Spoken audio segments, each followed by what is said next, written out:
हाय. Hello. Good morning. Very good morning. बघा, आज आपण तुम्हीच तयार केलेले आहे 1 रुपये, 10 रुपये, 100 रुपये आणि 1000 रुपयाच्या नोटा वापरून हातच्याची बेरीज आणि वजाबाकी कशी करायची हे पाहणार आहोत. सुरुवातीला आपण हातच्याची बेरीज कशी करायची हे नोटांच्या सहाय्याने पाहूयात. इथं मी गणित लिहिले, जरा वाचारे सगळेजण. काय गणित आहे हे? 76 + 57. आता ते गणित कसं मांडायचं आणि हातच्याची बेरीज कशी करायची पाहूयात. बघा, 76 मध्ये 6 एकक आहे आणि 7 दशक आहे, म्हणून 7 लिहिलं दशकाच्या घरात, 6 लिहिलं एककाच्या घरात. त्याच्यानंतर 57 या संख्येमध्ये 5 हे दशक आहे आणि 7 हे एकक आहे, म्हणून हे या पद्धतीने मांडलं. आता याची बेरीज कशी करायची आपण पाहूयात, तेही नोटांच्या साह्यानं. एकक म्हणजे काय असतात? सुट्टे 1 रुपये असतात.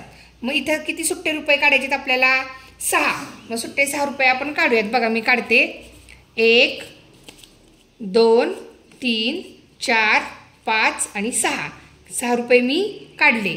आणखी किती एकक काढायचे आपल्याला? इथं 7 एकक काढायचे. 1 2 3 4 5 6 आणि 7. आता बेरीज, इथं बेरीजचे चिन्ह लिहायचं राहिलं. बघा, हे बघा, बेरीज म्हणजेच काय? एकत्र मिळवायचे, एकत्र करायचे, एकत्र मिक्स करायचे, बरोबर आहे. मग हे 6 रुपये आणि 7 रुपये हे एकत्र मिळवावे लागतील का घालवावे लागतील? का तर आपण बेरीज करतोय. बेरीजचा नियमच काय की दिलेल्या संख्या वस्तू एकत्र करणे. आता हे 6 रुपये आणि 7 रुपये आपण एकत्र करूयात. किती रुपये झाले आपण बघूयात. 1 2 3 4 5 6 7 8 9 10 11 12 आणि 13. किती रुपये झालेले आपल्याकडे? 13 रुपये झाले, बरोबर आहे का? आता इथं मी 13 लिहिते, पण मला एक सांगा, एककाच्या घरात फक्त कोण राहू शकतं रे? एककाच्या घरात फक्त एकक राहू शकतो, दशक राहू शकतं का? नाही. ह्या 13 मध्ये 3 काय आहे? हे बघा, ह्या 13 मध्ये 3 काय आहे? एकक आहे की दशक आहे? आणि 1 काय आहे? दशक कुठं जाणार? दशकाच्या घरात जाणार, बरोबर आहे. मग आता इथे जे सुट्टे 13 रुपये आहेत याच्यातले ह्या 10 रुपयांसाठी आपण काय करू शकतो? बघा, 1 2 3 4 5 6 7 8 9 आणि 10 हे जे सुट्टे 10 रुपये आहेत त्याच्यासाठी आपण कोणती एक नोट घेऊ शकतो रे? कोणती एक नोट घेऊ शकतो आपण? 10ची. हे बघा, ह्या 10 साठी मी ही 10ची एक नोट घेतली. हे 10 आणि हे 3 13 झाले का? हे 13 रुपये. आणि मी आत्ता काय सांगितलं? एककाच्या घरात फक्त कोण राहू शकतो? सुट्टा एककच राहू शकतो किंवा सुट्टीच वस्तू राहू शकते. मग ह्या सुट्ट्या 3 वस्तू कुठे राहणार? इथं एककाच्या घरात राहणार, बरोबर आहे. इथं हे उत्तर लिहायला आपण इथं करूयात जागा. हे बघा, हे 3 रुपये राहिले इथं आणि हा एक दशक, हे 10 रुपये. 10 रुपये म्हणजेच एक दशक. हा कुठं जाणार? इथं दशकाच्या घरात जाणार. म्हणजेच काय झालं? आपला एक हातचा आला. समजलं? आता पुढे बघा, दशकाच्या घरात हा किती दशक आहे? एक दशक आहे. हा किती दशक आहे? 7. आणि हा किती दशक आहे? मग आता 7 दशक काढायचे म्हणजे 1च्या 5 नोटा काढायच्या का 10च्या 7 नोट, सॉरी 1च्या 7 नोटा काढायच्या का 10च्या 7 नोटा काढायच्या? काढू का 10च्या 7 नोटा? हे बघा बघा, 1 2 3 4 5 6 आणि 7 काढल्या 10च्या 7 नोटा. आता इथं 5 नोटा काढायचे. दशकाच्या घरातली संख्या 5. 1 रुपयाच्या नोटा काढायच्या का 10 रुपयाच्या काढायच्या? काढते बघा अजून. हे बघा, 1 2 3 4 आणि 5. आपण काय करतोय? बेरीज. काय करतोय? मग आता हा 1 दशक, हे 7 दशक आणि हे 5 दशक आपण एकत्र करूयात. हे बघा, मी एकत्र केले ना. आता मोजूयात किती झाले आपले. बघू. 1 2 3 4 5 6 7 8 9 10 11 12 आणि 13. दशक किती मिळाले आपल्याला? दशक किती मिळाले? आणि मी यापूर्वी सांगितलेलं आहे बघा की जेव्हा 13 दशक आहेत, 13 दशकाचं शतकात आणि एककात रूपांतर कसं करायचं याचा एक शॉर्ट मी अपलोड केलेला होता यापूर्वी. डिस्क्रिप्शनमध्ये त्याची लिंक देते. मग 13 दशक म्हणजे किती शतक आणि किती दशक? 13 दशक म्हणजे किती शतक आणि किती दशक? आपण बघूयात. चला, तुम्हाला आठवत नसलं तर हे बघा, 10 20 हे 13 दशक आहेत आपल्याकडे. किती दशक आहेत? 13 दशक. तुमची रिव्हिजन व्हावी म्हणून आणखी एकदा बघू. 10 20 30 40 50 60 70 80 90 100 आता ह्या 100 रुपयांसाठी तुम्ही कोणती एक नोट घेऊ शकता? 100ची, बरोबर आहे. म्हणजेच 1 शतक. आणि दशक किती राहिले? 10, 20, 30. मग 13 दशक म्हणजे किती शतक आणि किती दशक? 13 दशक म्हणजे किती शतक आणि किती दशक? 1 शतक 3 दशक. बरोबर आहे. 13 दशक म्हणजेच किती? 1 शतक 3 दशक. मग बघा, हे 3 दशक मी दशक कुठं राहणार? दशकाच्याच घरात राहणार. शतक कुठं जाणार? त्याच्या शतकाच्या घरात जाणार. किती शतक आला इकडं? 1 शतक आला. बरोबर आहे. इथं खाली काहीच नाही. मग हे इथं आपलं उत्तर किती आलं रे? 1 शतक 3 दशक 3 एकक म्हणजेच 133 आपलं उत्तर आलं. आता 133 रुपये मिळाले का आपल्याला? आपण बघूयात. हे बघा, 100, 110, 120, 130, 131, 132, 133 आलं का उत्तर आपलं? बरोबर. मग डायरेक्ट हातच्याची बेरीज करणं सोपं का नोटांच्या साह्यानं करणं सोपं? नोटांच्या साह्याने करणे सोपे. बाळांनो, आत्ता केलेलं गणित समजलं का नोटांच्या साह्याने? अजून एक गणित करूयात का आपण? चला, गणित वाचा. हे काय आहे? 85 अधिक 39. आता आपण मांडूयात गणित. ठीक आहे. बघा, या 85 मध्ये 8 काय आहे? 8 काय आहे 85 मध्ये? 5 काय आहे? मग 8 कुठं मांडू? इथं दशकाच्या घरात. 5 एककाच्या घरात. 3 काय आहे? 9 काय आहे? 3 कुठं मांडू? 9 कुठं मांडू? काय करायची आपल्याला? बेरीज का वजाबाकी? बेरीजचं चिन्ह लिहायला विसरायचं नाही. मग बेरीज म्हणजे मिळवायचे का घालवायचे? मिळवायचे. मग आता हे 5 एकक. मग आणि बेरीज करताना, वजाबाकी करताना एक नियम लक्षात ठेवायचा, नेहमी एककाच्या घरापासून इकडे बेरीज करत जायची. समजलं? नाही तर दशकाच्या घरापासून एककाकडे बेरीज करत जाल. तसं करायचं नाही. एककाच्या घरापासून करायची. आता एककाच्या घरात किती रुपये आहेत? हे किती रुपये आहेत? मग हे 5 रुपये आणि 9 रुपये काय करावे लागतील आपल्याला? एकत्र करावे लागतील. त्याच्यासाठी अगोदर आपण काढूयात. किती रुपये काढायचे आधी? बघा, 5 रुपये काढले. 3, 4 आणि 5. हे किती रुपये काढायचे? 1, 2, 3, 4, 5, 6, 7, 8 आणि 9. आता हे 5 रुपये आणि 9 रुपये आपल्याला काय करावे लागतील? मिळवते. बघा, एकत्र मिळवते मी. मग एकूण किती झाले आपल्याकडे बघूयात आपण. 1, 2, 3, 4, 5, 6, 7, 8, 9, 10, 11, 12, 13 आणि 14. किती रुपये झाले आपल्याजवळ? पण त्या 14 रुपयामध्ये 4 काय आहे? 1 काय आहे? 1 दशक कसं आहे 14 रुपयामध्ये ते बघू आधी आपण. बघा इकडे. बघा, 1, 2, 3, 4, 5, 6, 7, 8, 9, 10. ह्या 10 साठी तुम्ही सुट्ट्या 10 साठी कोणती एक नोट घेऊ शकता? 10ची एक नोट घेऊ शकता. बघा, घेतली. आणि सुट्टे किती राहिले मग? 1, 2, 3 आणि 4. बघा, 14 मधला 1 कसं काय दशक आहे समजला का? ह्या दशक 10 रुपये म्हणजे 1 दशक आणि हे सुट्टे 4. मग हे सुट्टे 4 कुठे राहणार? एककाच्या घरात. ठेवू का इथं सुट्टे 4? किती ठेवले आपण? सुट्टे 4 रुपये ठेवले. बघा, हे 4 रुपये सुट्टे मी इथं ठेवले. हे बाकीच्या साईडला काढते. आणि ह्या जो दशक तयार झालाय, हा दशक एककाच्या घरात राहणार का दशकाच्या घरात राहणार? बघा, प्रिन्सीच्या घरात राहणार. आदर्शच्या घरात राहणार का? प्रिन्सी आदर्शच्या घरात आणि आदर्श प्रिन्सीच्या घरात राहणार. असतं का असं? नाही. त्याच पद्धतीनं ज्या सुट्टे रुपये आहेत किंवा सुट्ट्या वस्तू आहेत त्या कुठे राहतात? एककाच्या घरात राहतात. आणि जे दशक असतात ते कुठे राहतात? दशकाच्या घरात. मग 1 दशक इथं वर गेला. 1 दशक वर गेला म्हणजे वरती गेला म्हणजे 1 दशक आपण काय केला? हा दशकाच्या घरात नेऊन ठेवला. म्हणून इथं 1 दशक लिहिला. बरोबर आहे का? तो दशक होता त्याच्या घरात नेला. आता हे किती दशक आहेत? किती दशक काढावे लागतील आपल्याला? 8 दशक काढायचे. म्हणजे 1 रुपयाच्या नोटा काढायच्या का 10 रुपयाच्या नोटा काढायच्या? काढू का? किती काढायच्या? बघा, 1, 2, 3, 4, 5, 6, 7 आणि 8. समजलं? हे किती दशक आहेत? 3. मग 3 जे दशक आहेत 1च्या नोटा काढायच्या का 10च्या? 10 म्हणजेच 1 दशक. म्हणून 3 दशक म्हणजे 10च्या नोटा. 1, 2, 3. आपण काय करतोय? बेरीज वजाबाकी काय करतोय आपण? मग हे सर्व दशक काय करावे लागतील आपल्याला? असे एकत्र मिळवले. बघू आपले किती झाले आपण. 1 2 3 4 5 6 7 8 9 10 11 12. दशक किती झाले रे आपल्याजवळ? दशक किती झाले आपल्याजवळ? 12 दशक झाले. पण मी मगाशीच सांगितलं प्रत्येक घरात एकच संख्या राहू शकते. 2 संख्या राहतात का?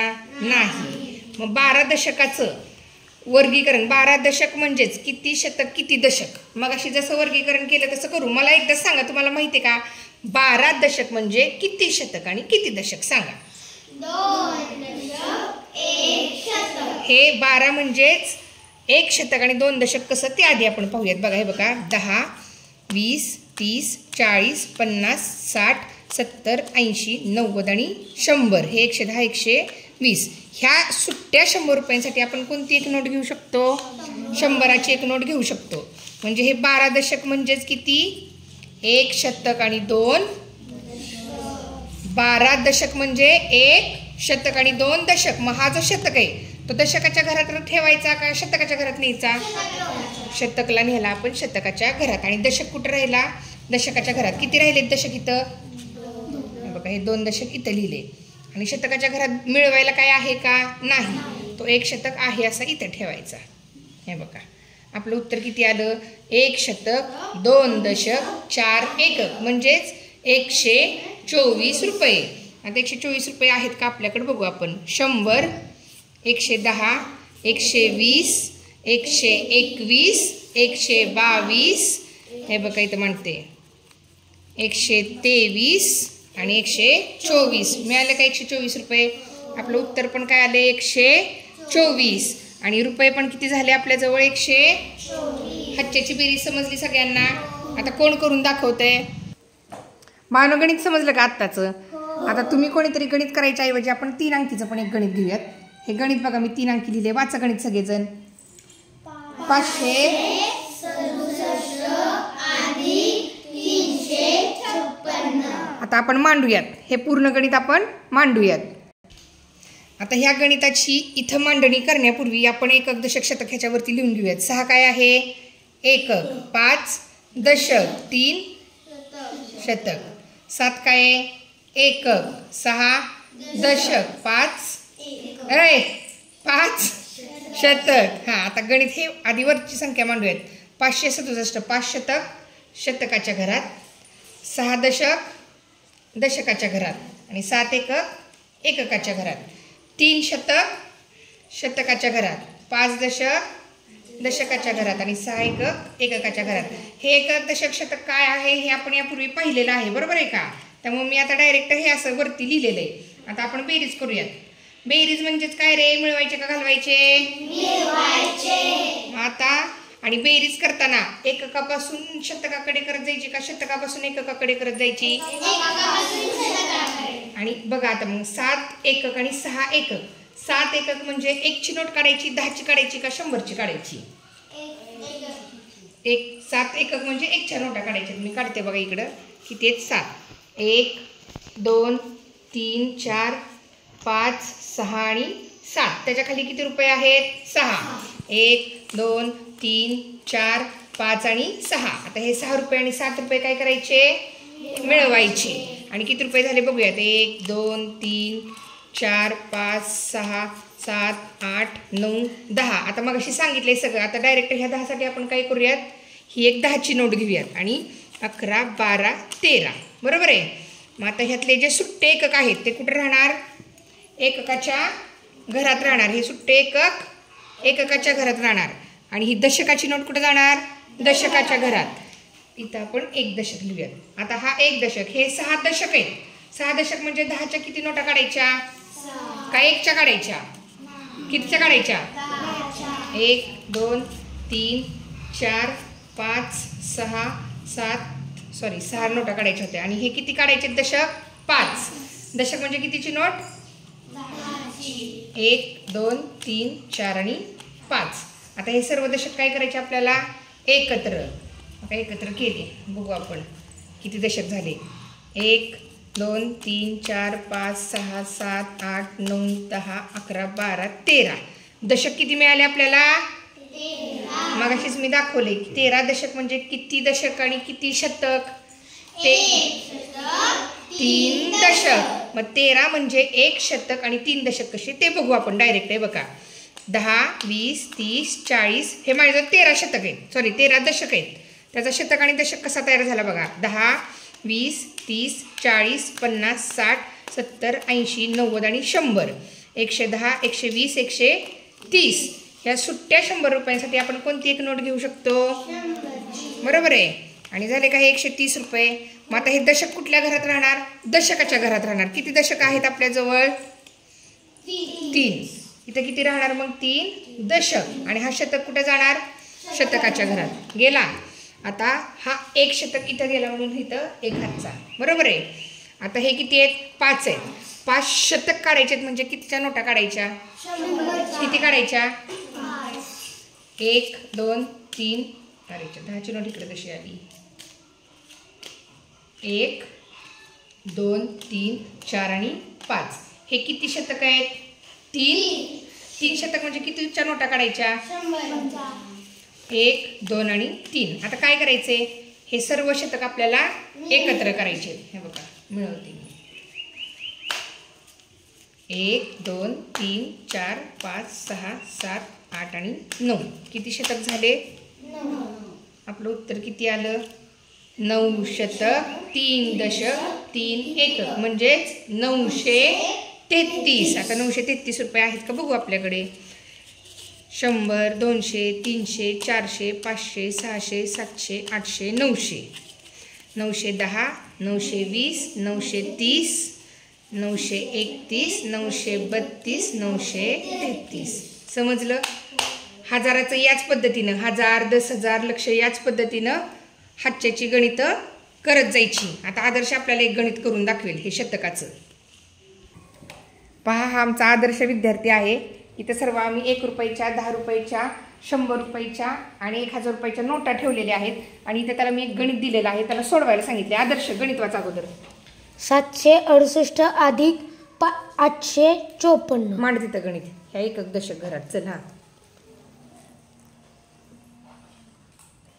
वाच की काय मांडतोयस ते. 768 हां अधिक हां 854. बघा त्यानं गणित बरोबर मांडलेलं आहे. 768 अधिक 854. आता तू बेरीज हजाराकडून एककाकडे करणार का एककाकडून शतकाकडे करणार? एककाकडून शतकाकडे. हां मग आता एककाच्या घरात किती अंक आहेत तेवढे रुपये काढ. चल सांग की किती रुपये आहेत ते? 8. हां काढ 8 रुपये मांड. 1 2 3 4 5 6 7 8. आणखी किती रुपये आहेत एककाच्या घरात? 4. काढा. 1 कितीची नोट काढतो एककाच्या घरामध्ये? 1ची का 10ची? 1 2 3 1 4. ओके. आता बेरीज करायची म्हटलं काय करायचं ते एकत्र मिळवायचे. मिळवा. चला किती रुपये झाले बघ. तिथं मांड खाली किती रुपये होत आहेत ते आधी. 1 मग त्याचं दशक एकक रूपांतर करू. 4 5 6 7 8 9 10 11 12. किती रुपये झाले? 12. त्या सुट्ट्या 10साठी तू किती रुपये कोणती नोट घेऊ शकतोस? एक 10चे. घे. चल सुट्टे बाजूला काढ 10 रुपये आणि त्यासाठी 10चे. ओके 12 रुपये. आता तू त्यातल्या एककाच्या घरात किती रुपये ठेवणार आणि दशकाच्या घरात किती रुपये नेणार? एककाच्या घरात 2 रुपये आणि दशकाच्या घरात एककाच्या घरात 2 रुपये का ठेवणार? कारण ते एकक आहेत, सुट्टे आहेत. हां चल ठेव एककाच्या घरात आणि मग तिथं अंक लिही. दशकाची नोट कुठे नेणार? दशकाच्या घरात. मांडा. चला लिहा. वरती कोण लिहिणार? 1 दशक. ओके.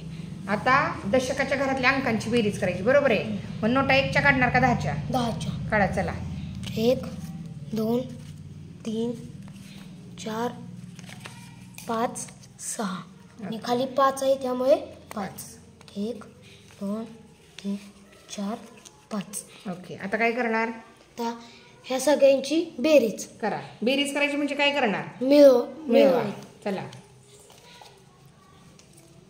किती झाले ते दशक मांड आधी किती दशक होत आहेत, मग आपण शतकात रूपांतर करू. 3 4 5 6 7 8 9 10 11 12. ओके. दशक किती झाले एकूण? 12. दशक लिहित तिथं आधी. त्याचं शतकात रूपांतर कसं करणार सांग. या 10 नोटांसाठी आपण एक 100ची नोट घेऊ. बरं घ्या. आणि मग हे एक इथनं एक शतकाच्या घरात. बरं, आणि ते दशक राहिले की दशकाच्या घरात ठेवायचे. कुठे आहेत तुझे दशक? हां ओके. हां मग 100ची. चला. 1 2 100च्या नोटा का काढतोय? कारण तिथं किती आहे? 7 दशक. 7 दशक. दशक म्हणजे 100च्या नोटा असतात. हां काढा. सॉरी शतकाच्या. 3 4 5 6 7 आणि खाली 8. 1 2 3 4 5 6 7 1 8. आता काय करणार हे सर्व शतक तू? मिळवणार. चला. 1 2 3 4 5 6 7 8 9 10 11 12 13 14 15. ओके. किती शतक मिळाले आपल्याला? 15 शतक. त्या 15 शतकाचं तू हजारात 1000 आणि शतक असं कसं रूपांतर करणार 15 शतकचं? ह्या 10 नोटांसाठी 100च्या 10 नोटांसाठी आपण 1000ची एक नोट घेऊ. ओके. ही 1000ची नोट 1000च्या घरात जाणार. आणि शतकाच्या किती राहिलेल्या? 1 2 3 4 5 6. आता आपण 6 आणि एक इथे त्यामुळं आपलं उत्तर आलेलं आहे. वाच किती आले? 1622. आहेत का 1622 रुपये? बघ बरं. हां 1000 हां 1000 100 200 1000 म्हणायचं. 1100 1100 1200 1300 1400 1500 1600. हां 1600 1610 हां 1620 हां 1621 हां 1622. छान. शब्बाश. उत्तर किती आलं रे बाळांनो आपलं? 1622. समजलं का रे? आदर्शनं कसं गणित केलं? तुमच्या लक्षात येईल ना कसं करायचं? आदर्श व्हेरी गुड. आदर्शासाठी एकदा झक्कास क्लॅप. 1 2 3 स्टार्ट.